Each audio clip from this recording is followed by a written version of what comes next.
할렐루야. 네. 사사기를 읽다 보면 어떤 이미지가 하나 떠오르냐면 끓는 물 속의 개구리 실험이 떠오릅니다. 혹시 들어보셨나요? 개구리는 물의 온도가 25도씨가 되면 물 밖으로 뛰쳐나온다고 해요. 처음부터 뜨거운 물에 개구리를 넣으면 개구리가 곧바로 뛰쳐나오는데 아주 서서히 온도를 높이면 25도씨가 넘어가도 개구리가 위험한 줄 모르고 있다가 결국은 죽는다는 실험입니다. 1872년에 헤인즈만이라는 사람이 실험을 했다고 밝혀져 있는데, 이 사사기의 이스라엘을 보면 이 개구리의 모습이 생각이 나요. 이스라엘은 사사를 통해 대적에게로부터 구원을 받고 상당히 오랜 기간 동안 평온하게 지냅니다. 지난주에 우리가 첫 번째 사사 온니엘을 살펴보았는데, 이 온니엘을 통해서 그 온니엘이 살아있는 40년의 기간 동안 이스라엘은 평화로운 기간을 보내게 돼요. 근데 이 사사 온니엘이 죽고 나니까 이스라엘은 또 여호와의 목전에 악을 행하게 되고 또 대적에게 괴롭힘을 당하게 됩니다. 지난주에 본 것처럼 그들이 행한 악이라고 하는 것이 잔인한 살인, 폭력, 폭행 이런 것들이 많아졌다라는 것을 말하지 않습니다. 이들은 늘 하던 대로 율법과 절기를 철저하게 지켰어요. 그래서 이들 마음속에는 우리는 하나님을 잘 따르고 있어, 하나님 하라는 대로 잘 살고 있어 라는 마음을 늘 갖고 있었습니다. 근데 그와 동시에 이 먹고 사는 현실의 문제 앞에서는 풍요의 신이라고 하는 바알과 아세라를 섬겼습니다. 바알과 아세라를요, 좀 더 구체적으로 보면 이 바알은 당시 가나안의 그 풍요의 신인데 남성의 신으로 여겨졌고요, 아세라는 여성의 신으로 여겨졌습니다. 그래서 어떤 속설이 있었냐면 이 바알과 아세라가 성적인 흥분 상태에 도달하면 그의 농사는 풍년이 된다라는 속설이 있었어요. 그러니까 이런 문화가 그 가나안 그런 사람들 마음 깊은 곳에, 삶의 깊은 곳까지 아주 오랫동안 뿌리를 내려왔었거든요. 그래서 그들이 이제 그런 우상 신전에서 그들 나름대로 우리와 같은 예배 같은 걸 드리겠죠. 그때 꼭 필요한 것 중에 하나가 뭐였냐면 남자 사제와 여자 사제가 같이 어떤 성적인 행위들을 하게 하고, 그들이 그런 성적인 행위를 통한 흥분 상태에 도달했을 때 그 해의 농사는, 그걸 통해서 바알과 아사라가 흥분 상태에 도달하게 되고, 그러면 그 해의 농사는 풍년이 된다, 풍년이라고 하는 그런 그들의 믿음이 있었거든요. 결국 바알과 아사라가 추구하는 건 뭐냐면요, 돈과 음란이에요. 근데 이 바알과 아사라가 추구하는 돈과 음란은 오늘날 이 시대의 가치관이랑 똑같습니다. 오늘날 세상에 일어나는 많은 갈등, 그 싸움의 가장 깊은 원인은 돈 아니면 음란 둘 중에 하나거든요. 이 두 가지를 빼앗거나 혹은 빼앗기지 않으려는 싸움만 있을 뿐이에요. 그러니까 개인과 개인 간의 싸움, 가족 간의 갈등, 국가 간의 갈등, 그 원인을 계속 파고 파면 어떤 원인이 나올 텐데 그걸 또 그 원인을 또 계속 파고 들어가면 결국 마지막에 남는 거는 돈 아니면 음란이라는 거거든요. 여기는 거의 예외가 없습니다. 그래서 인간은 돈을 위해 악을 행하고, 그렇게 돈을 모으면 결국 음란을 향해 가기 때문에 예수님도 이 시대를 향해서 악하고 음란한 시대라고 말씀을 하셨어요. 이런 이스라엘의 악은 오늘 우리들의 모습 속에도 충분히 있을 수 있습니다. 누가 저에게 종교를 물어본다면 기독교라고 말을 하겠죠. 이력서나 자기소개에 종교란이 있으면 기독교라고 쓸 거예요. 이 중에 혹시 무교나 불교라고 쓰시는 분들은 아마 아무도 없을 겁니다. 근데 우리가 누구에게 나를 소개할 때 나의 종교는 기독교입니다라고 말을 하지만 실제 내 삶의 방향은 돈 혹은 음란이었다면 우리는 율법과 절기를 철저하게 지키면서도 바알과 아세라를 동시에 섬기는 이스라엘의 그 악한 모습, 그 모습이야말로 바로 나의 모습이라는 것을 인정해야 된다는 겁니다. 근데 이스라엘은 그들이 그렇게 무엇이 문제인지도 모른 채 서서히 죽어갔어요. 서서히 물의 온도를 높이는 가운데 서서히 죽어갔던 개구리처럼 무엇이 문제인지도 모르고 무엇이 어디부터 잘못된지도 모른 채 서서히 그들은 죽어갔습니다. 그런 이스라엘을 하나님께서 또 깨우시고 돌이키게 하시는 과정이 오늘 말씀 속에 또 나옵니다.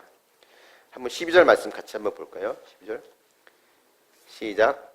이스라엘 자손이 여호와의 목전에 악을 행하니라. 이스라엘 자손이 여호와의 목전에 악을 행함으로 여호와께서 모압 왕 에글론을 강성하게 하사 그들을 대적하게 하시매. 11절에 보면 온니엘의 죽음으로 이제 한 단락이 끝이 납니다. 12절에 가면 이스라엘 자손이 또 여호와의 목전에 악을 행했다고 해요. 근데 이 11절과 12절의 이야기를 보다 보면 언뜻 이런 느낌이 들어요. 온니엘이 살아있는 동안 이스라엘이 회개하고 믿음으로 잘 살아서 평온을 유지했는데 그 온니엘이 죽고 나니까 다시 하루아침에 예전의 모습으로 이스라엘이 돌아갔다 라는 뉘앙스로 우리가 보여집니다. 사실 근데 성경을 자세히 보면 온니엘이 살아있는 동안에도 이들은 여전히 여호와의 목전에 악을 행했어요. 물론 조금 나아진 사람이 있을 수 있겠죠. 조금 일부 깨어있는 사람들이 온니엘의 말을 듣고 회개하고 돌이켰는지는 모르겠지만 대다수의 이스라엘 사람들은 온니엘이 있었지만 그들의 삶은 달라지지 않았습니다. 사사기 2장 17절을 보면 그런 이스라엘의 말을, 이스라엘 상태를 이렇게 표현했어요. 그들이 사사들에게도 순종하지 아니하였다라고 합니다.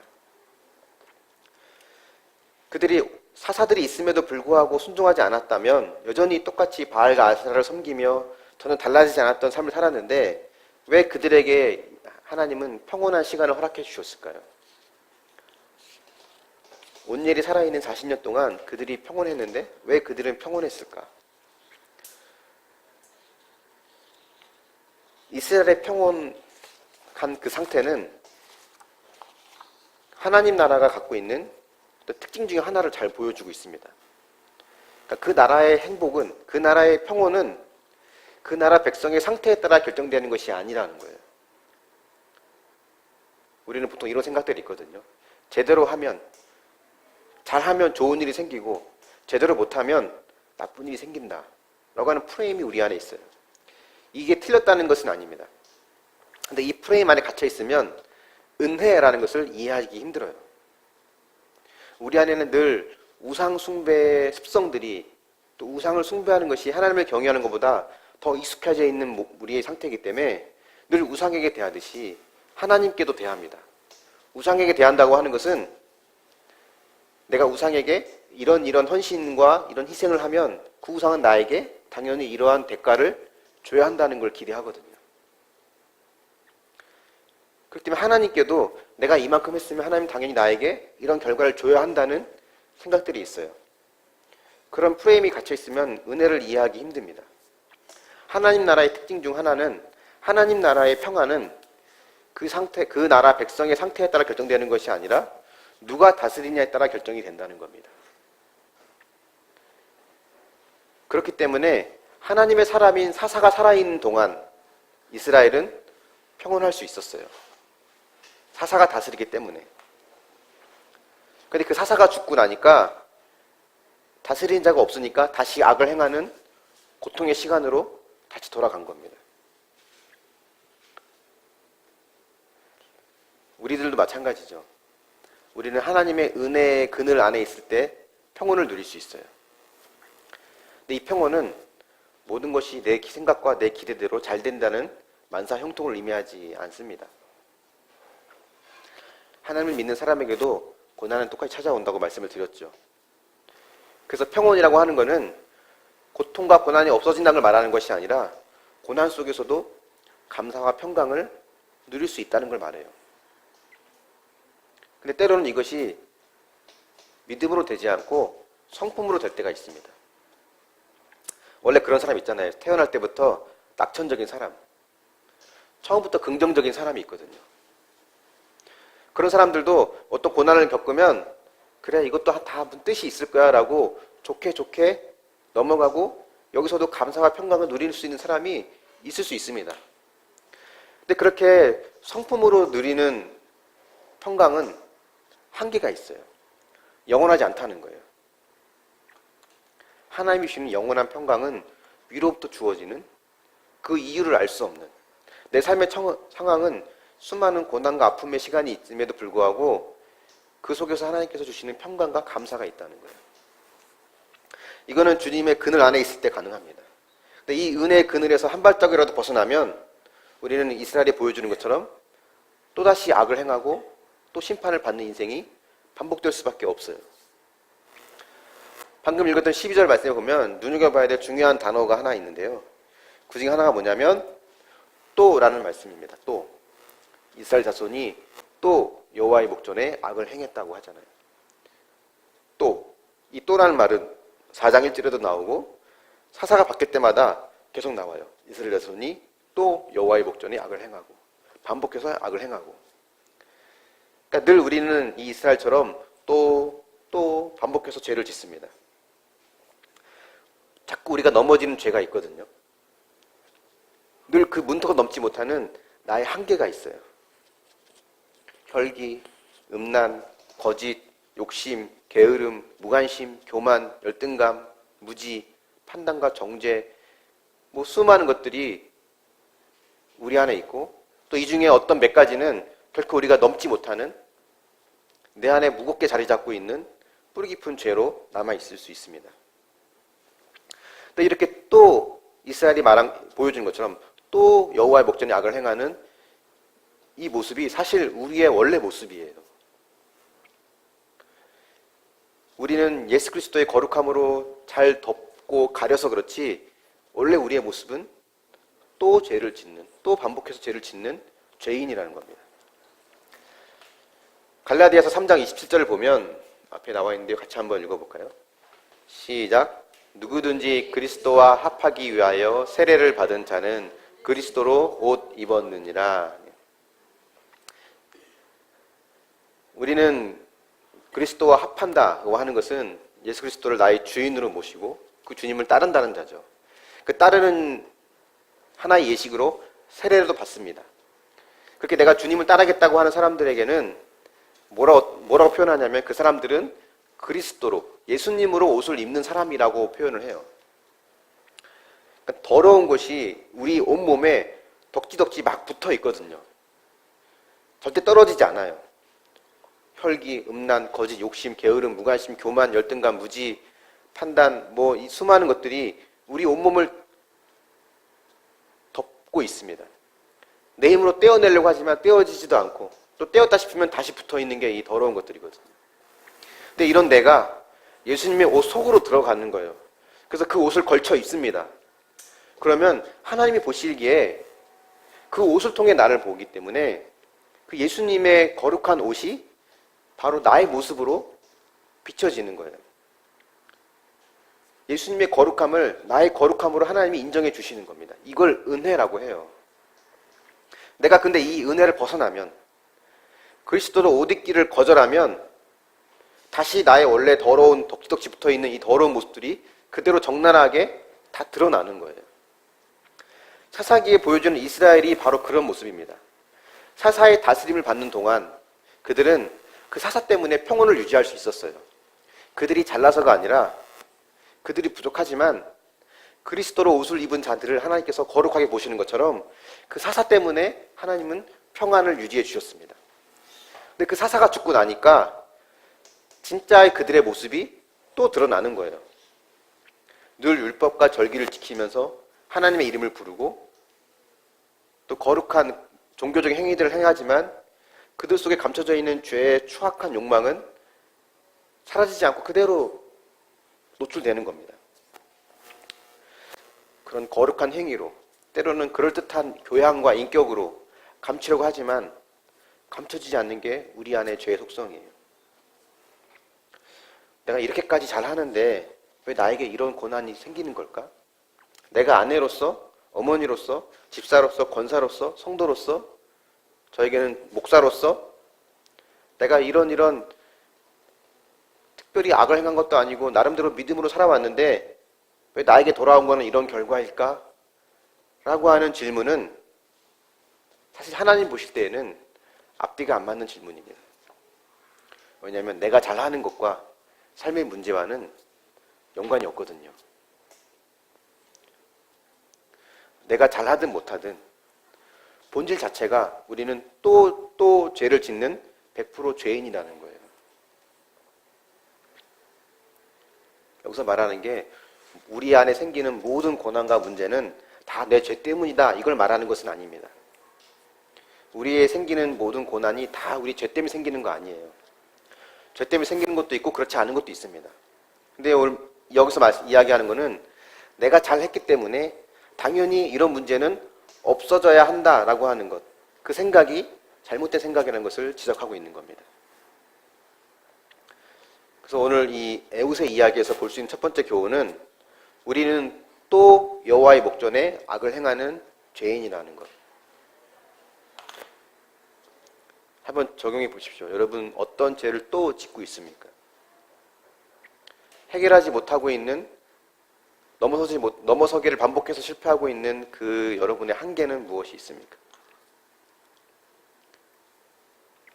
혈기와 음란과 거짓과 욕심과 게으름, 무관심, 교만, 열등과 무지, 판단과 정죄 이외 수많은 것들이 늘 우리를 넘어지게 하는데 이 중에 특별히 나의 발목을 잡는 것은 무엇이 있는지 한번 생각해 보길 바랍니다.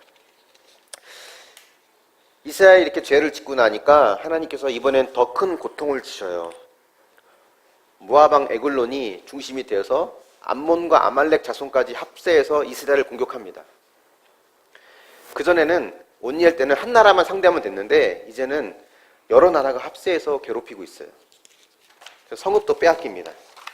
13절 말씀 같이 한번 읽어볼게요. 13절입니다. 시작. 에글론이 암몬과 아말렉 자손들을 모아 가지고 와서 이스라엘을 쳐서 종려나무 성읍을 점령하니라. 여기 나와 있는 에글론이 점령했다고 하는 종려나무 성읍, 이 성읍의 다른 이름은 여리고성입니다. 여리고성이 어떤 곳인지 여러분 아시죠? 처음 가나안 땅에 들어왔을 때 첫 번째 치른 전쟁이었어요. 성 주위를 돌아라. 하루에 한 바퀴씩 돌고 마지막 날은 7바퀴를, 7일째는 7바퀴를 돌아라. 이 말씀, 말도 안 되는 말씀에 이스라엘 백성들은 100% 순종했습니다. 그 순종의 결과로 성이 무너지고 그 성을 차지하게 됐어요. 이건 믿음의 현장이고 믿음의 증거가 되는 곳입니다. 근데 이제는 그들이 이제 하나님을 떠났기 때문에 거꾸로 된 거예요. 과거에 그들이 점령했던 여리고성 사람들처럼 이제는 그들이 오히려 점령을 당하는 입장이 되었습니다. 굉장히 안타까운 현실이에요, 사실은. 아마 예전에 이야기를 듣던 사람들은 옛날이요. 옛날에는 우리가 성을 도는 걸로 이 성을 다 차지했었는데 지금은 다 빼앗겼구나 라고 하면서 옛날을 그리워할지 모르겠습니다. 근데 이런 것도 사실 오늘 우리의 현실과 참 비슷한 것 같아요. 특별히 저처럼 이제 개척을 하는 목사님들, 개척교회 목사님들끼리 모임을 하다 보면 이런 옛날 얘기 종종 하거든요. 옛날에는 천막만 세워놓고도 교회에 사람들이 왔대는데 옛날에는 십자가만 세워도 사람들이 교회로 오고 교회가 부흥했대는데 우리는 왜 하필 이런 힘든 시대에 개척했을까? 뭐 이런 넋두리를 하기도 합니다. 또 교회의 역사를 공부하다 보면 1903년도에 원산의 대부흥운동, 또 1907년도에 평양 대부흥운동 이런 것들이 있었거든요. 평양 대부흥운동은 우리가 사도행전에 봤던 그런 수많은 초대교회에 나타난 기적들이 있잖아요. 그 기적의 역사들이 똑같이 평양에서도 그대로 실현이 됐었어요. 성경에 있던 옛날 이야기가 아니라 불과 100여 년 전, 그러니까 우리 할머니 세대들이 사셨던 그 세대에는 그 초대교회에 있었던 기적과 역사들이 그대로 그 당시에 있었고 그것이 평양을 중심으로 한반도 전체에 다 흘러갔던 때가 있었습니다. 근데 그런 이야기를 들으면 이거는 뭐 우리 시대의 이야기가 아니라 수천 년 전 아주 먼 다른 곳의 이야기인 것처럼 남의 일로 느껴지기도 합니다. 그러니까 잃어버린 여리고성을 보면 이스라엘 백성들에게 어떤 마음이 들었을까요? 가나안 전쟁에서 늘 빠지지 않고 나오는 이야기가 여리고성 이야기잖아요. 그죠? 근데 그 여리고성을 빼앗겼어요. 여러분이 그 당시 이스라엘 사람이라면 어떤 생각이 들었을까요? 지금 뭔가 잘못됐다. 이런 생각이 들까요? 어쩌다 이렇게까지 됐을까? 다시 옛날처럼 갈 수 있을까? 옛날로 갈 수 있을까? 아니면 지금 하나님이 우리를 훈련하시는 거야. 나를 강하게 만드시려고 나에게 이런 고난을 통해 나를 테스트하는 거야. 이렇게 생각했을까? 저는 요것들을 제 입장에서 한번 좀 투영을 해서 묵상을 해보니까 이런 상상을 해봤어요.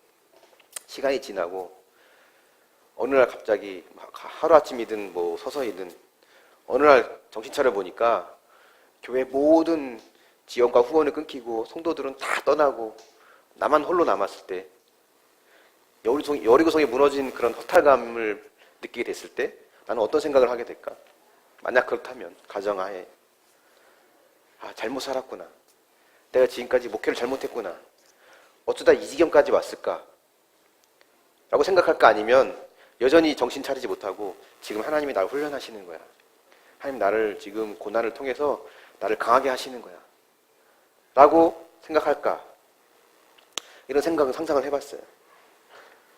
근데 그런 여리고성이 무너지고 여리고성을 빼앗긴 사건은 그들에게 그런 충격적인 일에도 불구하고 이스라엘은 여기에 대한 생각을 전혀 하지 못한 채 18년의 세월을 보냅니다. 무기력한 18년. 그리고 18년이 되고 나서 그들이 부르짖어요, 하나님께.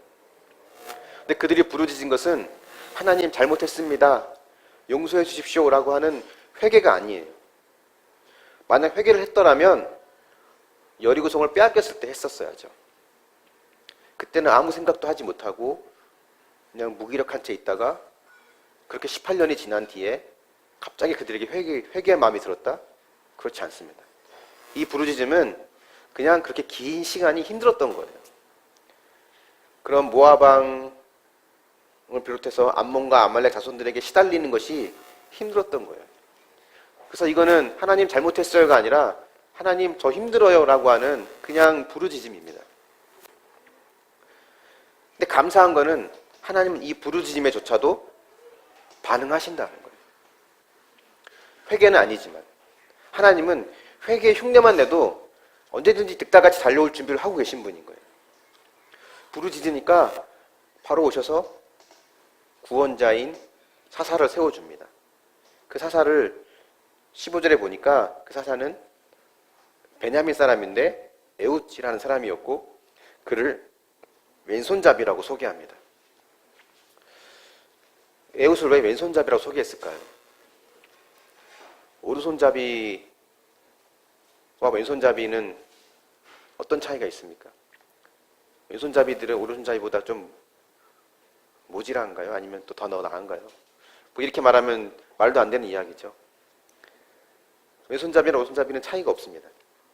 굳이 왼손잡이란 말을 넣은 이유는 뭘까? 근데 이 사사기를 처음 받아봤던 이스라엘 사람들에게는 왼손잡이가 사사가 되었다라는 말은 그들에게 굉장히 쇼킹한 사건이 되었을 거예요. 성경의 오른손에 대한 구절을 보면 이런 말들이 있습니다. 나의 의로운 오른손으로 너를 붙들리라. 여호와께서 그 오른손, 그 능력의 팔로 맹세하신다.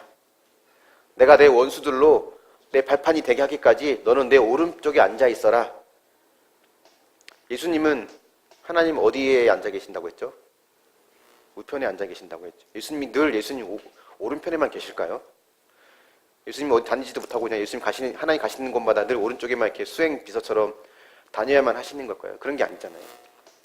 오른쪽이라고 하는 것은 힘과 권능의 상징입니다. 근데 에웃은 왼손잡이래요. 그래서 이 에웃을 가리키는 왼손잡이는 정확한 히브리어 성경의 번역을 보면 오른손을 사용하지 못했다라는 의미입니다. 이 에웃은 오른손에 장애를 가진 사람이었어요. 오른손에 불구를 가진 사람이었습니다. 지난주에 봤던 온니엘은요, 가문도 좋고 싸움도 잘하고 믿음도 좋은 사람이었어요. 그래서 그런지 온니엘이 앞장서 싸울 때는 수많은 사람들이 그 뒤를 따랐어요. 누가 보더라도 따를만 한 사람이었거든요. 근데 에웃은 장애인이에요. 지금도 뭐 좋아졌다고 하지만 장애인에 대한 차별이 많잖아요. 근데 이 당시엔 더 심했을 거거든요. 하나님이 에웃을 택했다고 해서 에웃에게 있는 장애가 사라진 건 아니에요. 여전히 오른손의 불구는 남아 있습니다. 사람들이 에웃을 열광하며 따른 것도 아닙니다. 근데 그렇게 선택받은 에웃이 모압 왕 에글론을 은밀하게 암살해요. 혼자서 적장을 해치웁니다. 근데 이것은 에웃의 입장에서 보면 어쩔 수 없는 선택이었어요. 아무도 그를 인정하지 않았거든요. 그냥 그는 팔에 장애를 가진 불구자였을 뿐이에요. 근데 에웃이 혼자 왕을 죽이고 나니까 그때야 비로소 사람들이 에웃을 뒤따릅니다. 하나님께 선택받았지만 하나님은 그 앞에 있는 장애물, 그의 약점, 그의 장애를 그대로 남겨놓으셨다는 거예요. 이 사실을 좀 눈여겨볼 필요가 있습니다. 에웃이 어떻게 모압 왕 에글론을 죽였는지 성경에 잘 나와 있죠. 그 당시 이스라엘은 때마다 모압 왕에게 조공을 바쳤어요. 약소국이니까 강대국에게 살려면 뭘 바쳐야죠. 그때마다 이 일을 누가 했냐면 에웃이 했습니다. 왜 에웃이 조공을 바치는 일을 했을까요? 왜 모압이란 나라는 왜 그 역할을 에웃에게 맡겼을까요? 이유는 간단해요. 장애가 있거든요. 그래서 전혀 위험 인물이 아닙니다. 부려먹기 편해요. 또 여차하면 쉽게 없앨 수 있는 사람이에요. 그냥 그들이 볼 때에는 팔병신이에요. 쉽게 말하면. 험한 말로 말하면. 에웃은 사람들에게 무시당하는 팔의 장애를 가진 속칭 그들이 말하는 팔병신으로서 굴욕적으로 무릎을 꿇고 그들에게 조공을 바쳐야 하는 세월을 수없이 살아온 인생이었지만 하나님은 그런 그를 택하셔서 사사로 세우십니다. 그가 하루는 조공을 바치러 가면서 오른쪽 허벅지 옷 속에다가 날이 선 칼을 숨기고 가죠. 만약 그가 양팔이 다 정상이었다면 못했을 거예요. 검문 검색을 했을 겁니다. 위험한 무기는 없는지 아마 검색을 당했을 거예요. 근데 에웃은 그냥 통과했어요. 왜냐하면 그들이 볼 때 쟤는 팔병신이거든요. 장애인이고 전혀 위험한 인물이 아니에요. 그동안 수없이 조공을 바쳐왔던 그냥 바보 같은 사람이었어요. 여차 이상한 행동할 것 같으면 언제든지 없앨 수 있는 사람이었습니다. 근데 그런 에웃이 어떻게 그 왕을 죽이게 됐나요? 서늘한 다락방에 단둘이 있게 되죠. 그러니까 이 모든 게 가능했던 것이 그가 장애를 가지고 있었기 때문이에요. 불구였기 때문에. 그들에게 무시당하는 팔병신이라는 소리를 듣는 사람이었지만 그는 그것 때문에 왕에 가까이 갈 수 있었고 허벅지 옷 속에 숨겨놓던 칼로 그 왕을 찔러 죽입니다. 22절 말씀도 한번 같이 볼까요? 21절, 22절 말씀 같이 보겠습니다. 시작. 에웃이 왼손을 뻗쳐 그의 오른쪽 허벅지 위에서 칼을 빼어 왕의 몸을 찌르매 칼자루도 나를 따라 들어가서 그 끝이 등 뒤까지 나갔고 그가 칼을 그의 몸에서 빼내지 아니하였으므로 기름이 칼날에 엉겼더라. 여기 보면 칼자루도 빼지 않은 채 그대로 찔러서 등 뒤까지 칼이 뚫고 지나갔고 그 기름이 칼에 엉겼더라 라고 하면서 그 몸의 기름이 밖으로 흘러나왔다고 표현합니다. 17절에 보면 그 에글론 왕을 매우 비둔한 자라라고 되어 있거든요. 아마 살을 디룩디룩 쪄 있는 그런 인물이었던 걸로 보여져요. 근데 한글 성경에는 안 나와 있지만 히브리어 원문이나 또 영어 성경 NIV는 안 나와 있는데 다른 번역의 성경을 보면 이 비둔한 몸에서 기름도 나오고 똥도 나왔다고 표현해요. 이게 의미하는 바가 있거든요. 하나님 없이 사는 인생. 아무리 높은 왕이라 하더라도 그가 남들에게 조공을 받는 높은 자리에 있는 부러워할 만한 그런 왕이라 할지라도 그의 본질은 그냥 똥이라는 거예요. 배설물 같다는 것. 24절을 보면 이런 말이 있어요. 신하들이 문이 잠긴 걸 보고 왕이 분명히 서늘한 방에서 그의 발을 가리우신다. 그 발을 가리운다는 말은 용변을 본다라고 하는 표현의 다른 의미의 다른 표현이거든요. 그러니까 냄새가 났을 거 아니에요. 냄새가 나니까 임금이 급해서 거기서 용변을 보나 보다라고 생각을 한 거예요. 시간이 지나도 나오지 않으니까 문을 열고 들어가서 왕이 죽은 걸 보게 됩니다. 그러니까 사도 바울도 늘 이렇게 얘기했잖아요. 내가 예전에 자랑했던 것들, 학문, 학벌, 가문, 지식, 열정, 이 모든 것들이 내가 예수 그리스도를 만나고 보니까 다 배설물이더라. 힘과 능력을 갖춰서 남들에게 조공을 받는 강한 힘을 가진 누가 보더라도 참 부러울 만한 그런 인생이지만 그에게 하나님이 없을 때에는 그 끝은 결국 배설물로 끝이 난다는 거예요. 근데 오히려 에웃은 그들에게 배설물 같은 취급을 받았지만 오히려 그는 그 모압 왕을 배설물처럼 만들어버리는 그런 사람이 돼요. 그래서 에웃에게 가지고 있던 치명적인 약점, 오른팔을 쓰지 못한다고 하는, 이건 전쟁에 나가서 전쟁을 수행하는 장수로서는 이 굉장히 치명적인 약점이거든요. 하나님은 그를 세웠지만 그 약점을 고치지 않았어요. 그냥 내버려 두셨어요. 그 이유는 에웃의 약점이 하나님 보실 때에는 꼭 필요한 것이었기 때문이라는 거예요. 이게 저에게는 좀 위로가 됐습니다.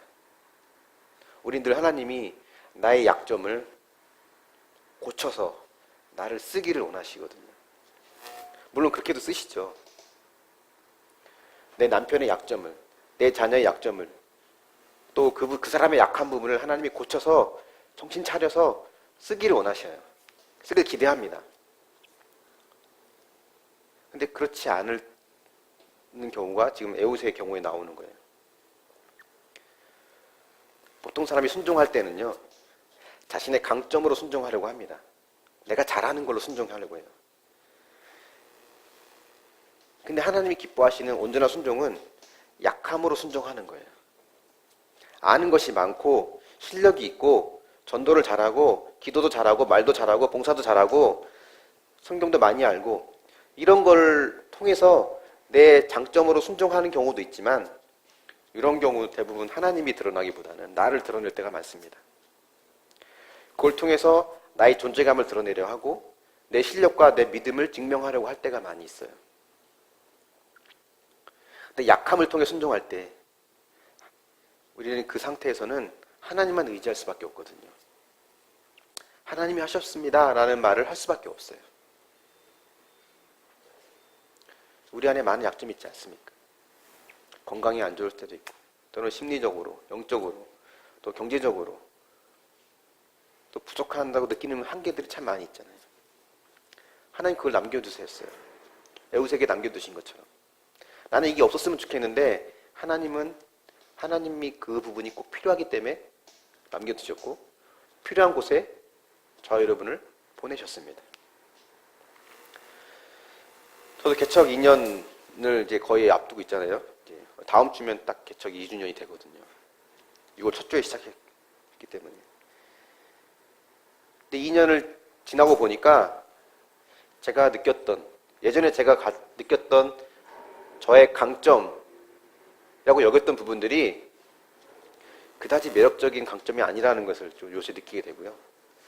예전에 그렇게 약점이긴 한데 대수롭지 않게 여겼던 부분들이 나에게 치명적인 약점이구나라는 것을 좀 느끼게 돼요.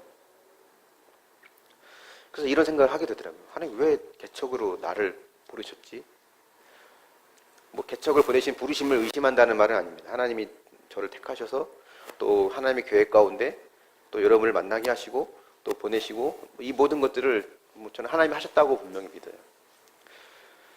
근데 하나님께서 교회에서 지원도 해주시고 또 좋은 사람들을 붙여주셔서 같이 신앙생활 할 수 있도록 해주시고 이런 좋은 여건과 환경을 다 만들어 주셨는데 계속 부딪히는 저의 한계와 약점을 볼 때마다 굳이 하나님이 왜 나를 택하셨을까? 만약에 이런 환경과 좋은 조건에서 다른 사람이 했다면 더 좋은 열매가 있지 않았을까라는 생각들을 하면서 도대체 왜? 라는 질문을 하나님 앞에 또 늘 하게 됩니다. 그러면서 저에게 느낀 생각이 특별히 이 사사기 말씀을 묵상하면서 하나님 그 약점이 필요하다는 거였어요. 그 약한 부분을 통해서 약함에도 불구하고 하는 순종을 하나님 기뻐하셨던 것 같아요. 성경에도 순종이 제사보다 낫고 하나님 말씀을 듣는 것이 순양의 기름보다 낫다고 하는데, 이 약하다고 하는 부분을 하나님 앞에 인정하고 그 약함을 뛰어넘는 순종으로 나아가는 것이 하나님이 인정하시는 100% 순도 100%의 순종이 된다라고 생각을 하게 됩니다. 그래서 오늘 말씀에서 우리가 고백할 수 있는 메시지는 하나는 이겁니다. 우리는 약함을 통해 순종을 배우게 된다는 거예요. 이것이 꼭 하나님이 약한 자만 통해 일하신다는 의미는 아닙니다. 강한 자든 약한 자든 하나님이 쓰시고자 택하시면 쓰임 받게 되어 있어요. 때로는 느부갓네살 왕처럼 강한 힘을 가진 자를 쓰기도 하시고, 때로는 에후처럼 불구인 자를 쓰기도 하십니다. 중요한 건 하나님은 순종을 통해 일하신다는 거예요. 근데 그 순종은 내가 잘할 수 있는 강점보다는 약함을 통해 일하실 때가 훨씬 많고, 또 그것이 하나님 기뻐하시는 온전한 순종이 될 수 있다는 걸 우리는 보게 됩니다. 한번 적용해 보십시오. 아, 옛날이요 라고 하면서 옛날을 그리워하면서 무기력한 세월을 보내고 있지 않습니까? 그런 나를 깨우시려고 부르짖을 수밖에 없는 환경으로 나를 몰아가셨다는 것이 인정이 되시나요? 요즘 느끼는 여러분의 한계와 약점은 무엇이 있습니까? 이것만은 쓰임받을 수 없을 것이라고 생각하는 나의 열등감 혹시 있습니까? 근데 그 약함이 있기 때문에 하나님께 무릎을 꿇게 되는 믿음이 가능했다는 것을 또 경험한 적이 있습니까?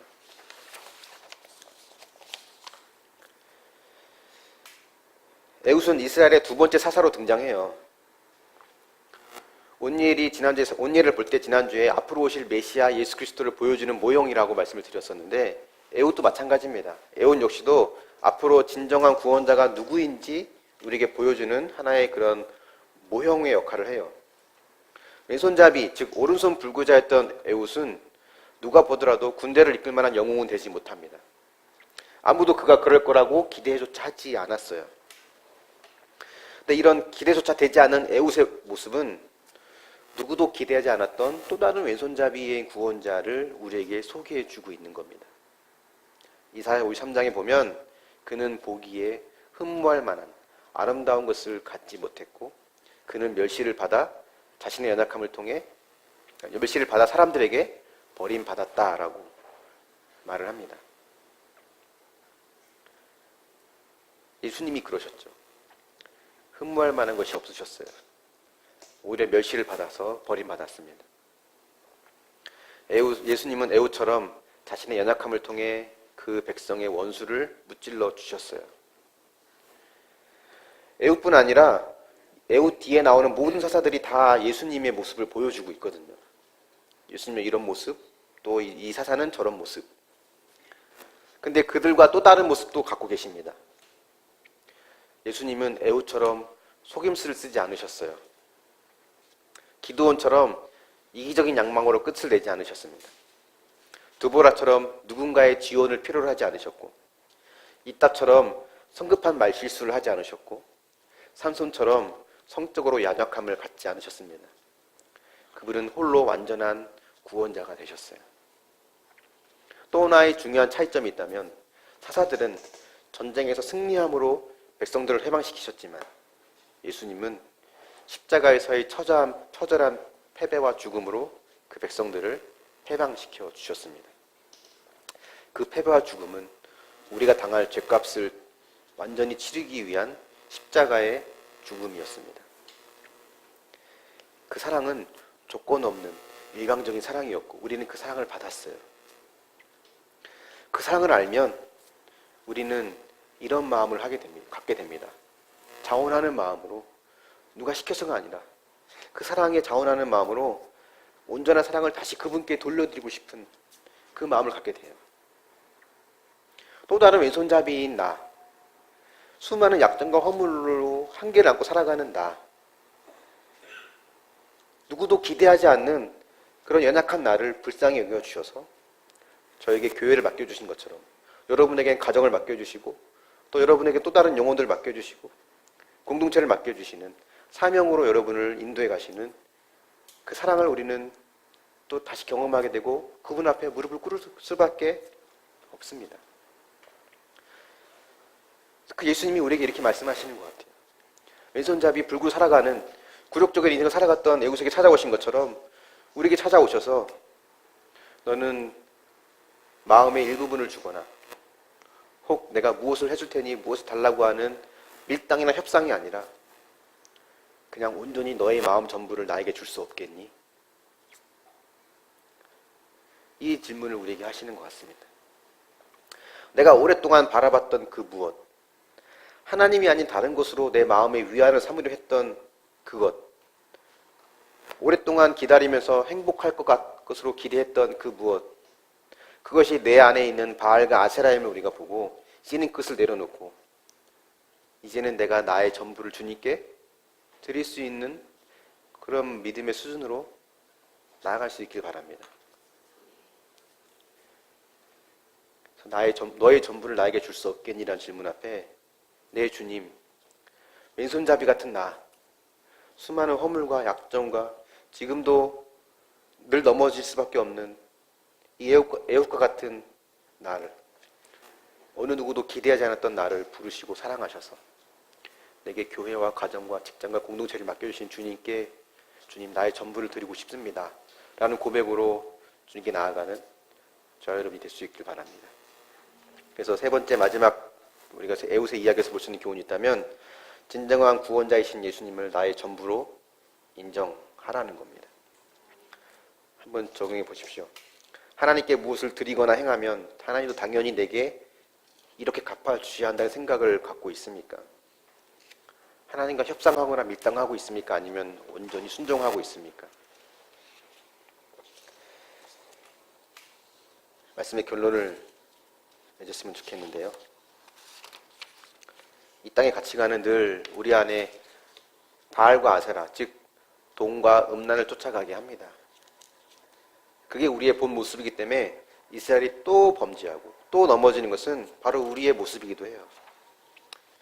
이런 나를 주님께서 예수님의 옷으로 덮어주셔서 거룩하다 하셨고 또 이런 나에게 찾아오셔서 나의 연약함을 통해서 하나님 일하시기를 원하신다고 하십니다. 시간 기도하실 때 하나님, 우리가 하나님 앞에 또 그런 마음으로 또 겸손한 마음으로 100% 순종의 마음으로 나아갈 수 있도록 하나님 나를 붙잡아 달라고 또 우리 함께 또 기도하고 고백하는 시간이 될 수 있기를 또 바랍니다. 그래서 오늘 말씀을 통해 우리가 비록 나는 왼손잡이 같은 에웃이지만 불완전하고 부족한 에웃이지만 또 다른 왼손잡이이신 그분께서 나를 찾아오셔서 나를 온전케 하시는 그 은혜로 이끌어 가신다는 것을 기억하고 감사함으로 또 연약함을 통해 순종하는 저와 여러분이 될 수 있기를 예수님의 이름으로 축원합니다. 아멘. 우리 함께 자리에 일어나셔서